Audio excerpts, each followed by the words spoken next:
When people think about pizza, Detroit is probably the last thing that comes to most people's minds. But it's becoming more and more popular and is definitely here to stay. Welcome to Cooking with Chef Tuan, and as usual, all the ingredients will be linked in the description box down below. We're going to start by blooming our yeast in warm water with a little pinch of flour.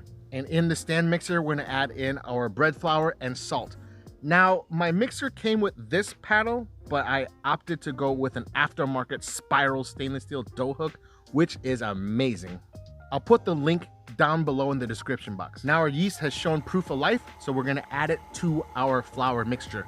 This dough is at 70% hydration, so it is kind of tacky, a little bit sticky, but nothing too crazy. After about 6 to 8 minutes, you can see that the dough is pulled away and it's pretty clean. I wet my fingertips just ever so slightly so the dough won't stick to my hands. And this is how you deal with really high hydration dough. You want to pick up the dough, slap it, and fold it, and keep repeating the process until the dough ball becomes nice and smooth. And if the dough becomes a little too sticky, again, just very lightly wet your hands. And once you get it into a nice ball, you want to put this into a greased bowl. We're going to let this proof for 1 of 2 hours. Traditionally, a Detroit style pizza is made in a rectangular steel pan. The Lloyd pans are the ones that you will most likely find in Detroit pizza shops. After the first hour of proofing, you want to generously grease your pan. I'm using olive oil here, and I'm using clean hands, of course. Why am I using my hands? That's because I'm going to be working with this dough and I don't want it to stick. I'm going to gently lift it out of the bowl and put the smooth side down.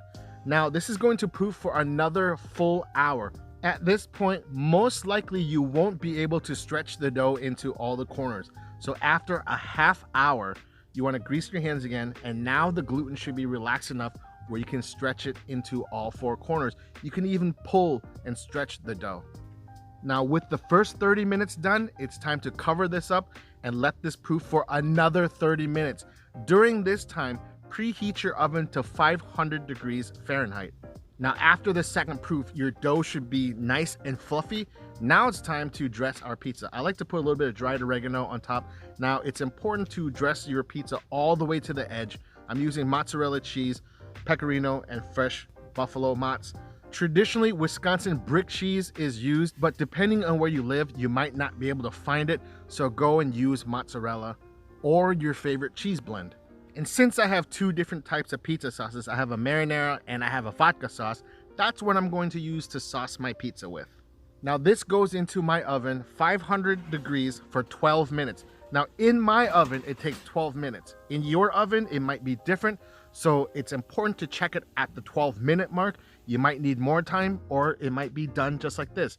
Now before you separate your pizza from the pan, I let this sit in here and cool down for about 3 minutes before I pull it out. Make sure that your pizza is not stuck to the bottom of the pan before you slide it out. Let's cut into this and listen to the crunch.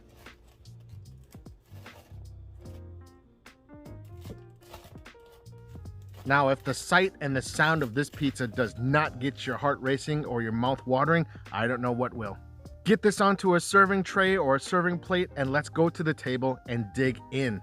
I am super excited about this pizza, especially with the bottom crust being lightly fried from the olive oil and the cheese fat, as well as it being nice and soft and super crunchy. Oh, hell yeah.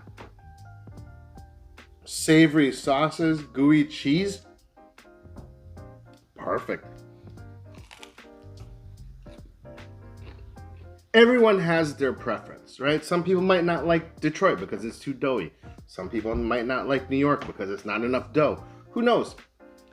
The thing about pizza is it is very personable and you can make it any way you want because at the end of the day, it's baked bread with stuff on top. Yes, you heard that right. It's baked bread with stuff on top. For the YouTube algorithm, go ahead, click the like button down below. Hit the subscribe button, the notification bell, and all that good stuff so you can follow me for more recipes. Let's continue to eat this pizza. I have to be honest with you, I'm not a big cheese pizza person, but with this style, Detroit, all day.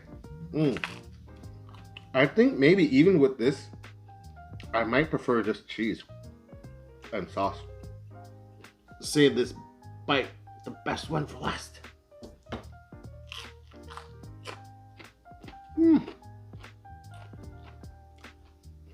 That's fire. Thank you so much for watching. I really appreciate you taking some time out and checking out this video. Definitely make this pizza. It is fantastic. Take care of yourselves, and as always, peace.